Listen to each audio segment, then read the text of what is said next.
মশলা জাতীয় ফসল হলুদ বদলে দিয়েছে রংপুরের মানুষের ভাগ্য। অনাবাদি জমিতে হলুদ চাষ কৃষককে করেছে লাভবান। পরিবর্তন হচ্ছে কৃষকের আয়, বদলে যাচ্ছে অর্থনীতির চাকা। অনাবাদি জমিতে হলুদ চাষের ব্যাপারেও এগিয়ে এসেছেন কৃষি কর্মকর্তারা। তারা বলছেন, কম খরচে অনাবাদি জমিতে হলুদ চাষে বেশি লাভ করা সম্ভব। গঙ্গাচড়া থেকে সুজন আহমেদের পাঠানো তথ্যচিত্রের ডেস্ক রিপোর্ট। এক সময় যে জমি পড়েছিল অনাদরে, রংপুরের গঙ্গাচড়া এখন সেই জমিতে চাষ হচ্ছে হলুদ। বান্ডেল থাকলে প্রতি সেনমানিতে টাকা বাঁচবে। বিকাশ সেনমানি বান্ডেল কিনে জিতুন প্রতি লেনদেনে। লাভজনক হওয়ায় গঙ্গাচড়ায় দিন দিন বাড়ছে হলুদের চাষ। এখন কৃষকরা অনাবাদি জমিতে চাষ করে পাচ্ছেন বাড়তি ফসল। এতে কৃষকের আয় যেমন বেড়েছে, তেমনি স্থানীয় অর্থনীতিও পাচ্ছে নতুন গতি। শুট করে বিক্রি করলে আমাদের লাভটা বেশি আসে, আর কাঁচায় বিক্রি করলে আমাদের লাভটা কম আসে।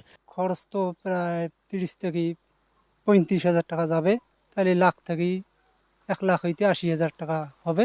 মানে কৃষি অফিস থেকে লোকজন আসি মানে পরিদর্শন করে।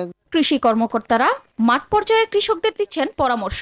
চলতি মৌসুমে প্রায় 45 হেক্টর জমিতে হলুদের আবাদ করেছেন চাষিরা। অনাবাদি জমি কাজে লাগাতে তারা কৃষকদের নিয়মিত উৎসাহ দিয়ে যাচ্ছেন। এখানে আমরা কৃষি সম্প্রসারণ অধিদপ্তর থেকে আমরা কৃষকদের সাথে উঠান বৈঠক করি।